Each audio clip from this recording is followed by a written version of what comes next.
can also be used for front and rear, and as with other beam axle designs, control arms and a lateral rod must be used for fastening.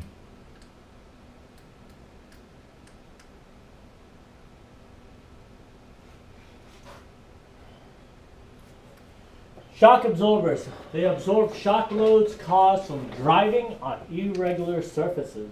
When it's connected, it has an upper mount connected to the body, a rock shield, a rod, an oil seal, bushings, outer tube, inner tube, oil reservoir, piston valves, a base valve, and a lower mount which is connected to the suspension. Valves in the shock absorbers provide the amount of force required to pass the fluid through, so it's more like a restriction. It helps dampening the spring oscillation. The twin tube type shock absorbers is the most common. It is a strut type shock absorber, are hydraulic direct acting telescoping types. In gas shock absorbers, pressure on oil is provided by nitrogen gas that separates the gas from the oil. It keeps it from gassing, I believe. Yeah. Adjustable shocks provide either manual, electric, or automatic selection and blockage of certain passageways with valves. Manually adjustable air spring can be incorporated into rear shock absorbers. Air springs in the air shock absorbers is made out of flexible rubber bladder. You see right here. On some manual adjustable rate shock absorbers, pin is depressed when the absorber is extended and locked into an adjusting slide on a piston assembly. A rheological fluid changes viscosity when exposed to the magnetic fields. Varying magnetic field causes varied dampening of suspension, which is really cool. Automatic load adjustment shock absorbers have the sensors that measure the ride height and adjustment. These ride height sensors are usually located somewhere in the suspension parts.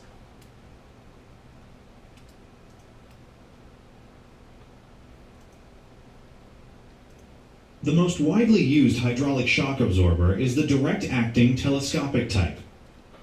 It can be fitted as a self-contained unit or combined with a suspension strut. The strut type uses the same principle of operation, but it is considerably larger. The hydraulic shock absorber provides its dampening action by transferring oil under pressure through valves which restrict the oil flow. The twin tube type is the most common. The outer tube is normally attached to the suspension member at its base, and the inner tube provides a working cylinder for a piston which is attached to a piston rod. The piston rod is connected to the frame at its outer end, and a bearing at the top of the outer tube keeps the rod in alignment as it moves in and out of the shock absorber with suspension action. A seal above the bearing prevents oil leakage and keeps out dirt and moisture. A shroud protects the rod from damage. During bumps or compression, the rod and its piston move into the shock absorber. In rebound or extension, the rod and piston move out of the shock absorber. For dampening to be effective, resistance is needed in both directions. This is provided by the oil and by the disc valves attached to the piston and the base of the inner tube.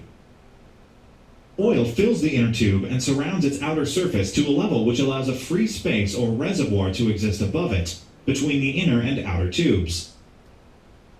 On a bump or compression, the piston and rod move downwards in the cylinder, resulting in a small pressure drop in the chamber labeled A above the piston.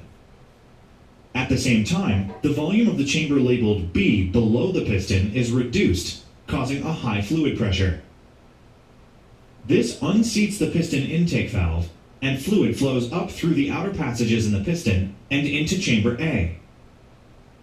But the piston rod is also now entering A and displacing a quantity of fluid equal to its volume, so all of the oil in B cannot flow into A. The displaced fluid is forced down through a base valve and out into the reservoir, labeled C. In the rebound or extension phase, the piston and rod move upwards and the volume of chamber A is reduced. Chamber A becomes a high-pressure area, and fluid flows through the extension valve in the piston into chamber B. However, the withdrawal of the piston from B greatly increases its volume, and fluid flow from A is insufficient to fill the space. Pressure in B falls below that of the reservoir, causing the base intake valve to be unseated. Fluid flows from the reservoir into chamber B, keeping the inner tube full. The valves provide control over the amount of force required to pass fluid through them at any given piston velocity. They can be made to open in stages according to fluid pressure. This allows light resistance to motion when the piston moves slowly, and heavy resistance when piston velocity is high. The rapid movement of the piston, continually forcing the oil backwards and forwards through the valves, causes it to heat up as it absorbs energy of motion of the spring and converts it into heat. The heat is transferred through the outer tube to the outside air. However, the hotter the oil becomes, the greater its tendency to aerate. Aeration occurs because of the high velocity of the oil as it passes through the small passages in the valves. If the velocity is high enough, air dissolved in the oil comes out of solution as small bubbles and forms a foam. Aerated oil has a certain amount of compressibility, so it is unable to provide the dampening force previously achieved in the non-aerated condition. The performance of the shock absorber is thus considerably reduced. This effect is called shock absorber dissolve. In a hydraulic shock absorber, the oil heats up as the energy of motion of the suspension is dampened. The rapid piston movement as the vehicle moves over the road causes the hydraulic fluid to aerate. This reduces the dampening effect, and the shock absorber's performance very quickly deteriorates. This condition is called shock absorber dissolve. It can be reduced substantially by pressurizing the fluid with gas, usually nitrogen. In this monotube design, fluid fills the chambers above and below the piston. As the piston moves in the cylinder, valves control the movement of oil from one chamber to the other. Pressure on the oil is provided by nitrogen gas at the base of the cylinder, acting on a free-floating separation piston which separates the gas from the oil. On a bump, the piston moves downwards, and the penetration of the piston rod displaces a quantity of oil equal to its volume. The separation piston is displaced accordingly, and gas pressure increases. On rebound, the piston and rod move upwards, and gas pressure reduces as the separation piston follows the movement. Pressure on the oil is maintained even when the piston and rod are at the top of their stroke.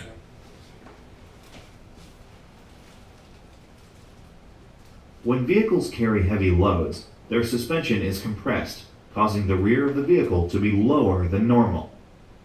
As a result, steering becomes lighter, the alignment of the headlights becomes too high, and the compression length of travel of the suspension over bumps is reduced, causing discomfort to passengers. To reduce these effects, a manually adjustable air spring can be incorporated into each rear shock absorber. The air spring consists of a flexible rubber cylinder which seals the outside of the upper and lower halves of the shock absorber.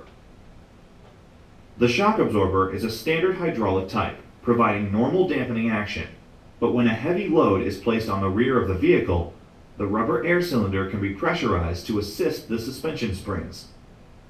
By changing the air pressure in the cylinder, the ride height can be adjusted, as well as the stiffness of the suspension.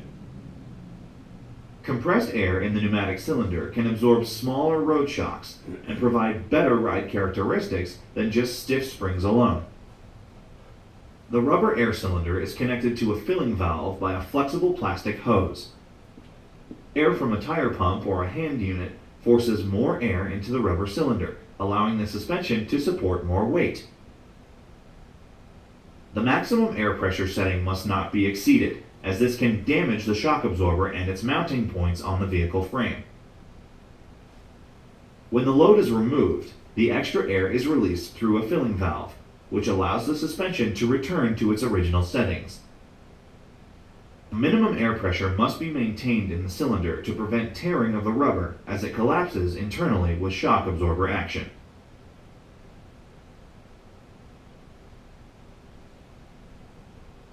Adjustable rate shock absorbers provide a means of changing the rate of dampening of the spring oscillations to suit varying road conditions or driver preference.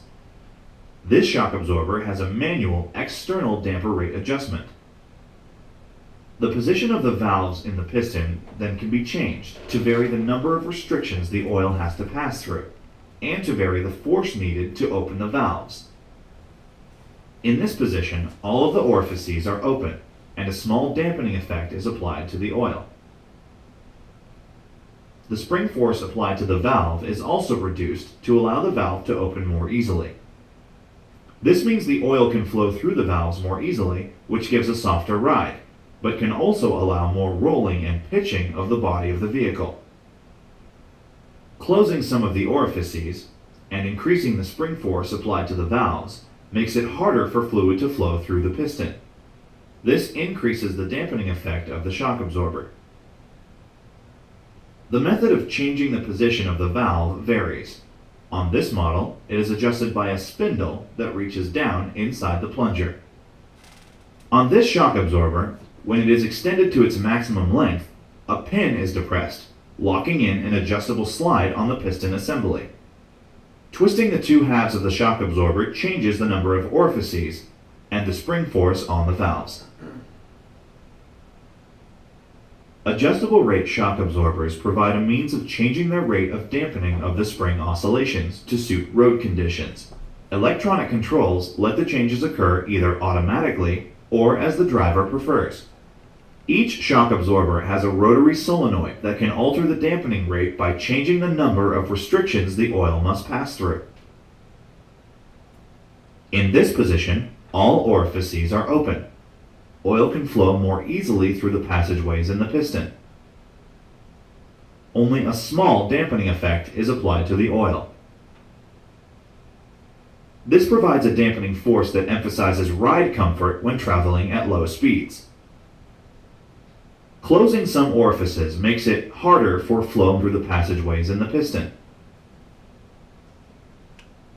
This increases the dampening effect of the shock absorber, providing a firmer ride, more suitable for higher speeds,